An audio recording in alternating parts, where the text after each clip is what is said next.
갑작스럽게 이루어졌던 하나님과의 언약의 식탁 공동체는 참 귀하고 아름다운 경험이었습니다. 아브라함이 최선을 다해서 식사를 준비했었고 또 주께서도 그 식사를 기뻐 받으셨습니다. 이제 원래 주님께서 식사를 마치고 원래 가려 하시던 그 길을 지금 가십니다. 그래서 아브라함이 멀리까지 배웅을 나가고 있습니다. 헤브론에서 첫 만남을 가졌고 거기서부터 이 소돔을 향해서 내려가고 있습니다. 16절에 보면 거기서 일어나서 소돔으로 향하고 이렇게 되어 있죠. 물론 여기 향한다는 말이 내려간다라는 뜻입니다. 소돔을 향해서 내려가는 길입니다. 소돔이 내려다 보이는 곳까지 배웅한 것으로 보입니다. 꽤 먼 거리를 수 킬로를 아브라함이 하나님과 그 길을 걸으면서 주님을 이렇게 배웅하고 있는 그런 모습입니다. 마지막까지 최선을 다해서 하나님을 이렇게 모시려고 하는 아브라함의 그런 마음이 느껴집니다. 그런데 이제 배웅하는 이 자리에서 아브라함에게 굉장히 뜻밖의 사실을 하나님께서 말씀하십니다. 크게 두 가지를 말씀하셨는데요. 큰 틀에서는 한 가지라고도 할 수 있겠습니다. 아무튼 20절을 보시면 이 소돔과 고모라에 대한 부르짖음이 크고 그 죄악이 심히 무겁다라는 소식을 지금 전하십니다. 하나님께서 소돔과 고모라 성의 그 부르짖음이 얼마나 큰지 하나님께까지 상달되어졌고 그것으로 인하여서 점검하고 심판을 행하기 위해 소돔에 가고 있다라는 뜻밖의 사실을 말씀하십니다. 물론 이제 오늘 이야기 설교 내용의 주된 포인트는 아니지만 도대체 소돔 성이 무슨 죄를 지었는가? 이게 간단한 문제는 아닙니다. 보통 사람들이 소돔에 있는 그 동성애가 소돔을 멸망시키겠다 이렇게 말하지만 그렇게 이제 단순화해서 이야기할 수는 없습니다. 소돔 안에 동성애가 있었던 것은 분명하지만 그것으로 인하여서 소돔이 멸망했다라고 그렇게 말하기는 어렵습니다. 본문 자체가 이야기하는 바에 관심을 더 가지자면 소돔과 고모라에 대한 부르짖음이 크다 이렇게 표현하고 있죠. 여기서 말하는 부르짖음이라는 말은 일반적으로 사회적인 부르짖음입니다. 성경 전체에서 나타나는 것들은 약자가 핍박을 받고 고통 가운데 도와달라고 부르짖는 그 부르짖음이 바로 오늘 본문에서 말하는 그런 부르짖음입니다. 그래서 그 사회 안에 가진 자와 가지지 못한 자의 간격과 그로 인한 이러한 사회적 그리고 물리적 폭력과 여러 가지 죄악된 그런 모습들로 인하여서 연약한 사람들이 어려움을 당하는 사람들이 버텨내지 못하는 그런 사회가 되었다라고 그렇게 말할 수 있겠습니다. 아무튼 그런 부르짖음 때문에 하나님께서 이 소돔과 고모라를 멸하시겠다라고 지금 뜻을 밝혀 주십니다. 물론 이제 그 전에 또 다른 말씀을 주시기도 하죠. 첫 번째로 아브라함에게 주셨던 첫 번째 말씀이 뭐냐면 당신의 계획을 사실은 처음 듣는 이야기는 아니지만 17절부터 19절 사이에서 하나님께서 아브라함에 대해서 그 당신의 계획을 다시 한번 말씀해 주고 계시죠. 아브라함은 강대한 나라가 되고 천하 만민이 아브라함을 인하여서 복을 받게 될 것이다 라는 그런 말씀을 하십니다. 그러면서 19절 이하를 보시면 그 자식과 권속에게 명하여 여호와의 도를 지켜 의와 공도를 행하게 하려고 그를 택하였다 그렇게 말씀하죠. 여기에 핵심 주제가 나옵니다. 18장과 19장에 아주 중요한 핵심 주제이자 단어가 의와 공도라고 말할 수 있습니다. 하나님께서 아브라함을 부르셨습니다. 그리고 이 아브라함에게 너와 너의 자손에게 영원한 그런 복을 내릴 건데 그 영원한 복은 그 너희가 의와 공도를 행하는 그런 나라를 만들고 또 의와 공도를 행하는 그런 세상을 만들어 가도록 내가 너를 먼저 불렀다라고 그렇게 말씀하는 겁니다. 의는 의로움이라고 말할 수 있겠고, 여기서 말하는 공도, 이것은 정의를 뜻합니다. 소돔성과 고모라성에게서 도무지 하나님께서 찾을 수 없었던, 그래서 소돔과 고모라의 부르짖음이 가득했던 이유, 그것이 바로 의와 공도, 정의, 이것이 없었기 때문이죠. 그래서 하나님의 백성들이 이 땅 가운데서 살아가는 동안 이 세상을 어떤 나라로, 어떤 세상으로 만들어가고 꿈꿔야 될까, 거기에 대한 하나님의 비전들을 우리에게 보여주시는 거죠. 의로움과 정의를 행하는 그런 세상, 그런 것들이 통용되는 그런 세상을 꿈꾸며 기도해야 된다는 거죠. 세상 가운데 하나님의 백성들이 있는 자리에 불의가 나타나지 않도록, 그것이 개인적으로 숨겨진 자리에서 뿐만 아니라 공적인 자리에서 그런 불의가 행하여지지 않도록 우리 성도들이 하나의 그걸 관리하는 역할들을 할 수 있어야 합니다.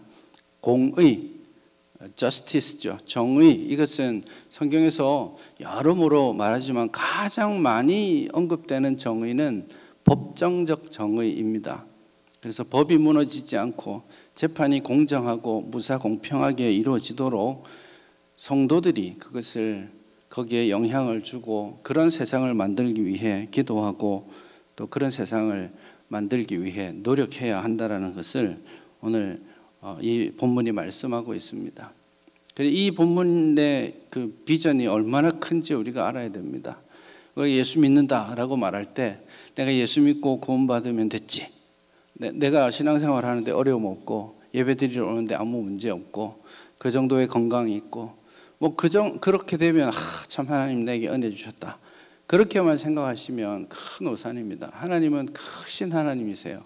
온 세상을 만드시고 이 온 세상이 당신의 법도에 따라서 움직여지기를 원하시는 거예요. 교회뿐만 아니라 이 교회가 하나님의 나라가 되어야 되는 것처럼 우리가 속한 사회 역시 불신자들이 많은 세상이지만 그 사회 역시 하나님의 의와 정의가 선포되고 이루어져 가도록 하나님께서 원하고 계신다라는 거예요. 그게 사실은 우리가 일주일 내내 살아가는 세상 삶의 터전에서 꿈꾸며 기도하고 추구해야 될 그런 가치라는 것을 여러분 기억할 수 있기를 바랍니다.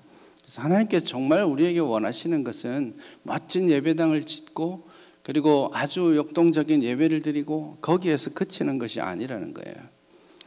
주께서 정말 원하시는 것을 그렇게 말씀하고 있지 않습니까? 공의, 저스티스입니다. 정의, 공의를 행하며 인자를 사랑하며 겸손하게 하나님과 동행하는 것. 이것은 단순하게 예배 처소의 문제가 아니라 삶의 자리에서 많은 기름과 수양을 드린다고 해서, 제사를, 예배를 드린다고 해서 그것으로 하나님께서 만족하시는 것이 아니라 살아가는 삶의 자리에서 하나님의 말씀을 따라 주님과 동행하기 위해 노력하고 내가 서 있는 그 자리에서 정의를 행하고 인자를, 사랑을 행하는 그 일들을 실제로 우리가 삶의 자리에서 살아내야 하는 겁니다. 그것이 우리의 기도 제목이어야 하고 그것이 우리의 삶의 방향이어야 합니다. 그래서 하나님을 사랑하고 하나님을 섬기는 것이 단순하게 예배 열심히 드리고 기도 열심히 하는 것으로 그렇게 마무리된다고 착각하지 않으셨으면 좋겠습니다. 아브라함에게 그렇게 말씀하시죠. 너가 먼저 의와 공의를 행하고 너가 너의 자녀들에게 의와 공의를 가르치고 그리고 의와 공의의 나라가 되도록 해야 되지 않겠느냐. 내가 그것을 위하여 너를 불러 세웠다. 그렇게 말씀하고 계시는 것이죠. 두 번째로 오늘 본문이 우리에게 알려주고, 그러니까 하나님께서 아브라함에게 말씀하고 있는 당신의 계획이 이제 우리가 잘 알고 있는 이 소돔성에 관련된 내용입니다. 의와 정의의 나라를 세우기를 원한다라고 했는데 그 의와 정의가 완벽하게 존재하지 않는 세상, 그것이 바로 소돔과 고모라였다라고 할 수 있습니다. 그래서 소돔과 고모라성 안에 있는 온갖 갖가지 폭력과 불의와 죄악된 습관들, 이런 것들이 하나님께서 원하셨던 의와 공의의 나라가 아니라는 것을 오늘 본문이 명백하게 보여주고 있습니다. 근데 하나님께서 아브라함에게 그 말씀을 하고 계시잖아요. 그냥 가셔서 멸망시키시면 누가 뭐라 그래요? 누가 뭐 아브라함이 듣고 싶었던 것도 아닌데, 기대했던 것도 아닌데, 하나님께서 굳이 아브라함에게 그 말씀을 하시는 것은 아브라함의 지금 하나님께서 그를 어떻게 생각하고 어떤 지위에서 그를 대우하고 계시는지를 봅니다. 아브라함의 부르심의 목적이 거기에 있다는 것을 하나님께서 다시 한번 그에게 알려주시는 거예요.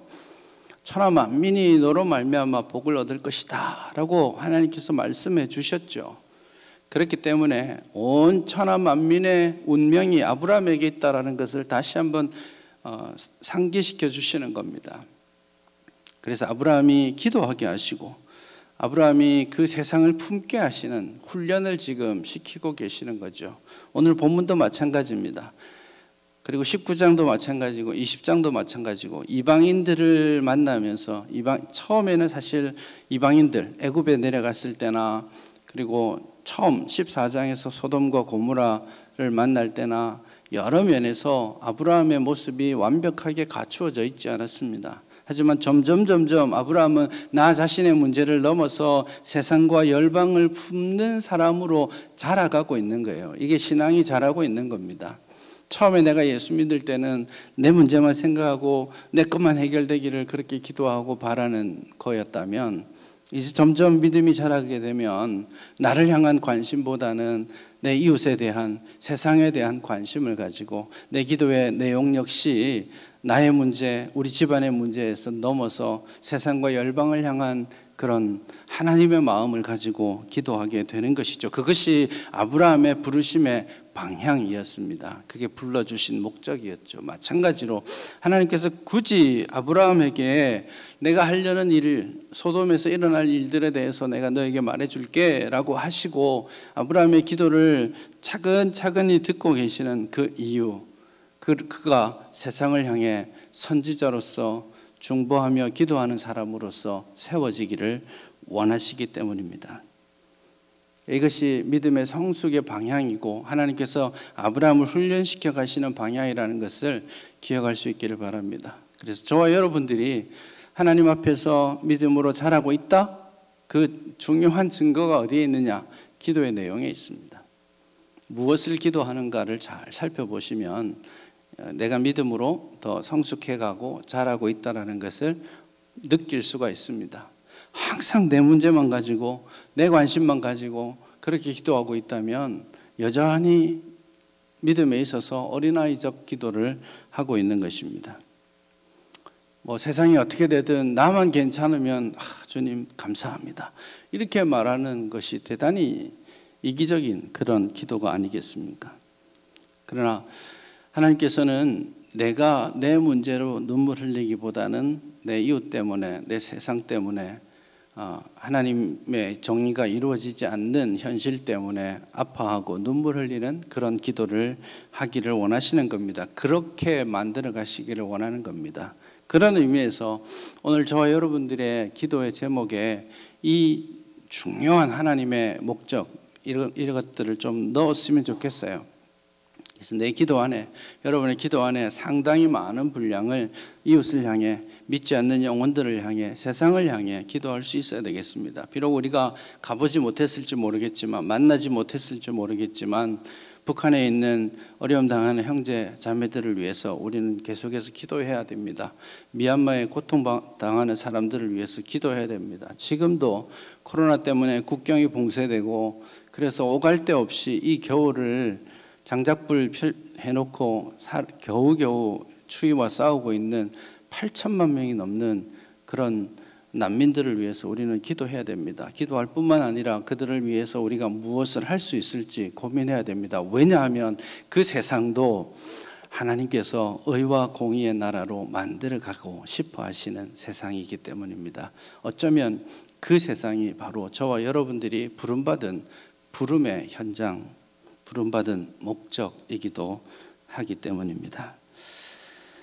그런데 아브라함이 이제 그 부르심을 따라서 오늘 본문에서 기도하고 있습니다.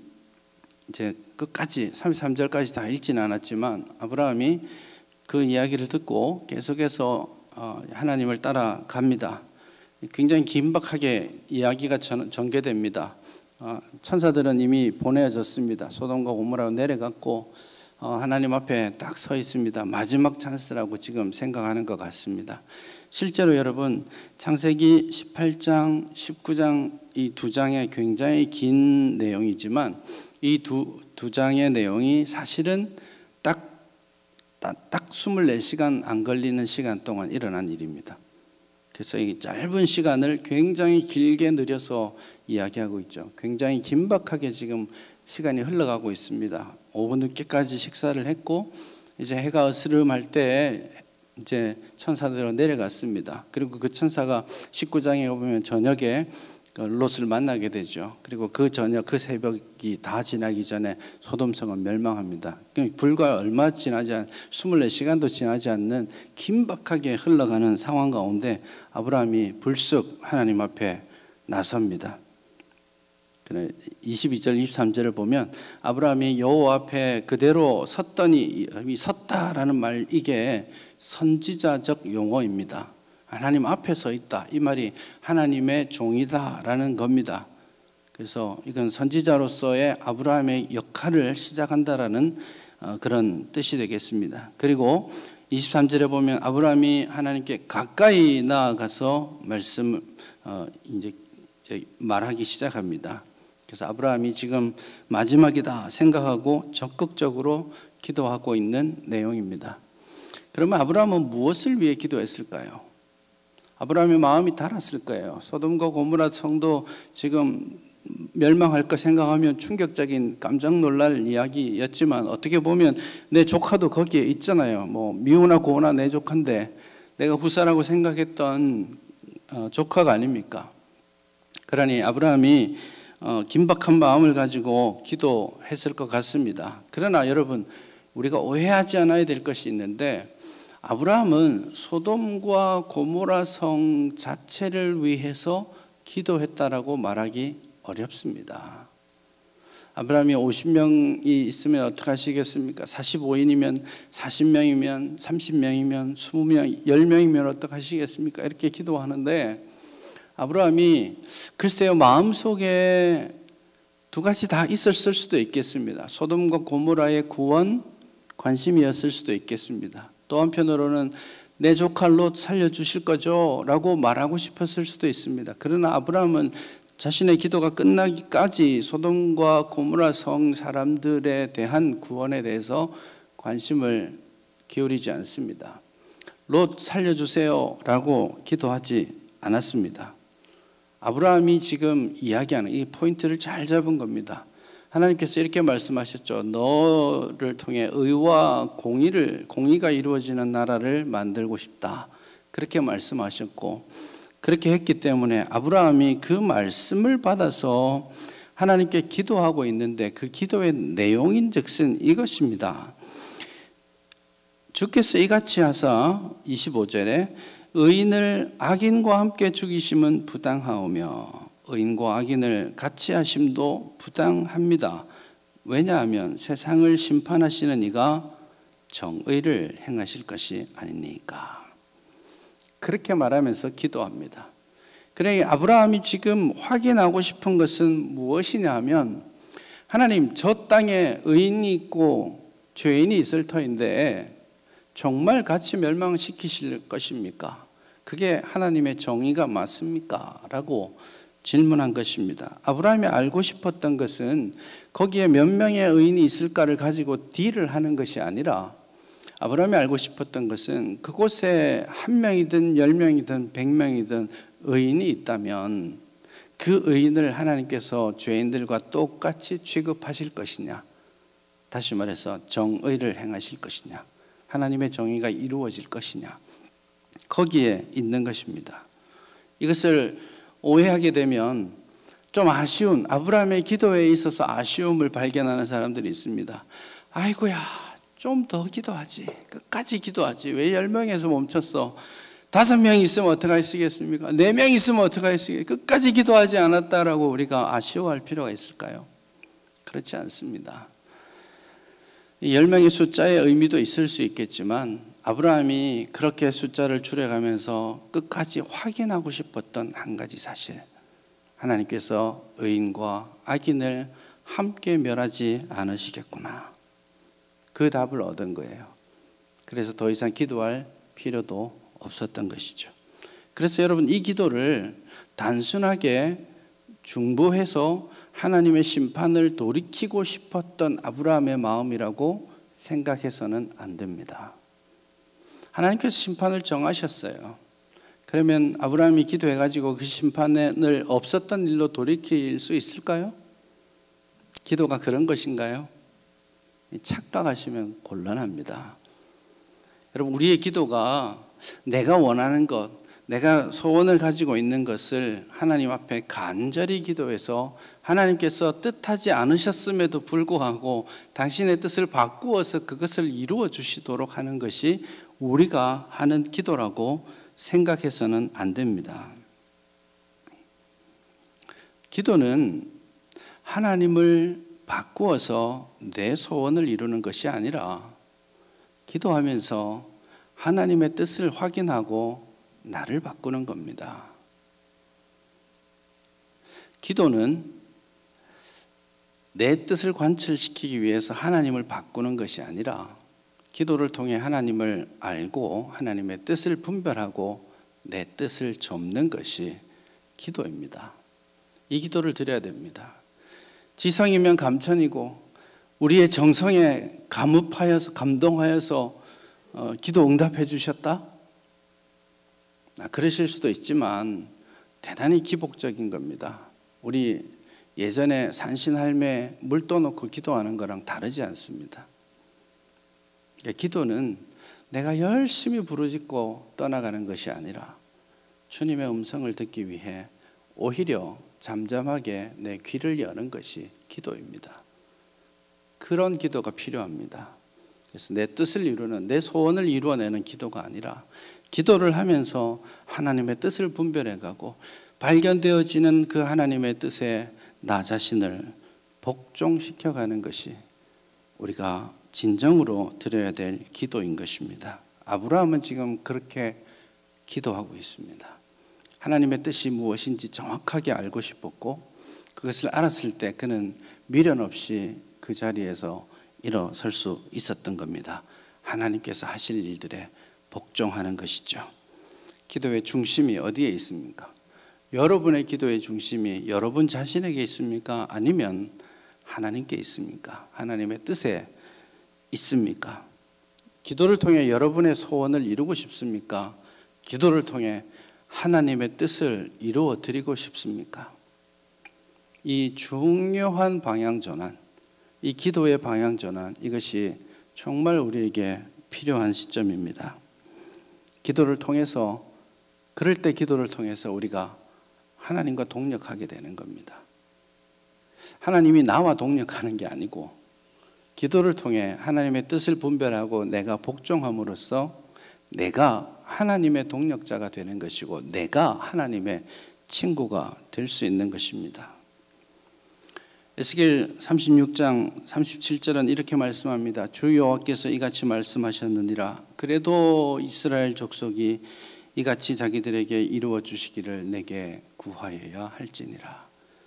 말의 문맥은 이러합니다. 하나님께서 포로로 끌려갔던 이스라엘 백성들을 구원하셔서 회복시키시고 포로에서 돌아오게 하실 거라고 확장해서 말씀하십니다. 그게 첫 번째 말입니다. 주 여호와께서 이같이 말씀하셨느니라. 내가 포로에서 너희들을 구원해내겠다. 너희를 다시 회복시켜 줄 것이다 라고 말씀하셨는데 그 다음에 이렇게 말씀하시죠. 그래도 이스라엘 족속이 이같이 자기들에게 이루어 주기를 내게 구하여야 할지라. 하나님이 뜻을 정하셨지만 그 뜻을 알고 순복하며 기도하는 성도들이 많아지기를 기다리시는 겁니다. 왜냐하면 하나님 혼자 모든 일을 하시고 싶으신 게 아니라 하나님의 백성으로 삼으신 의와 공의를 이루어갈 하나님의 백성들을 통해서 그 일들을 하시기를 원하시는 거죠. 기도하지 않아도 하나님이 원하시는 일 되어질 겁니다. 그렇지 않겠습니까? 그렇게 기도하지 않고 일이 진행되었을 때 우리는 그것이 우연이라고 생각할 겁니다. 그것이 하나님의 손길과 능력이라고 생각지 않을 거예요. 그래서 하나님께서는 당신의 일을 함에 있어서 당신의 백성들이 그것을 기도하기를 원하시는 겁니다. 그래도 내 백성이 이같이 이루어 주시기를 내게 구하여야 할지라. 기도함으로 주님과 동력하는 저와 여러분 될 수 있기를 바랍니다.